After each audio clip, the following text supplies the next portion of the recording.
ജീവിതത്തിന്റെ കടുപ്പമേറിയ ഘട്ടത്തിലൂടെ കടന്നുപോകുമ്പോഴും തളരാതെ പുഞ്ചിരിയോടെ നേരിടുന്ന രേണുസുതി എന്ന ആത്മവിശ്വാസമുള്ള സ്ത്രീയുടെ ജീവിതത്തിലേക്ക് നമുക്കൊന്ന് കണ്ണോടിക്കാം.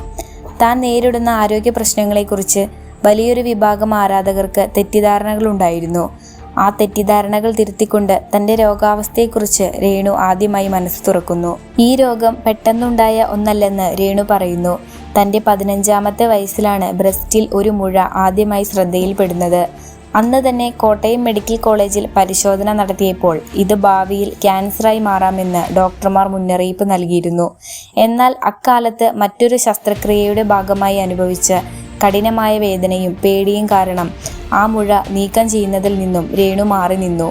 കാലം കടന്നുപോയപ്പോൾ അത് വലിയൊരു വെല്ലുവിളിയായി രേണുവിൻ്റെ ജീവിതത്തിലേക്ക് മടങ്ങിയെത്തി. ഇപ്പോൾ ബ്രസ്റ്റിൽ തുടങ്ങി കക്ഷം വഴി ഹൃദയപേശികളിലേക്കും ശ്വാസകോശത്തിലേക്കും രോഗം പടർന്ന അവസ്ഥയിലാണ് രേണു.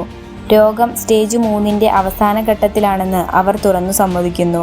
ദുബായിൽ വച്ചല്ല ഈ രോഗം തിരിച്ചറിഞ്ഞത് എന്നുൾപ്പെടെയുള്ള വ്യാജ വാർത്തകളെയും അവർ തള്ളിക്കളയുന്നു.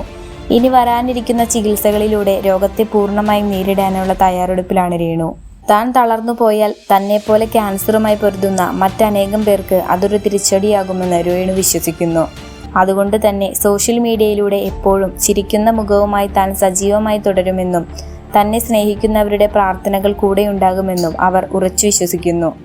സൈബർ ബുള്ളിയിങ്ങുകളെയും നെഗറ്റീവ് വാർത്തകളെയും തളരാതെ നേരിട്ട് ജീവിതം മുൻപോട്ട് കൊണ്ടുപോകാനാണ് ഈ പോരാളിയുടെ തീരുമാനം.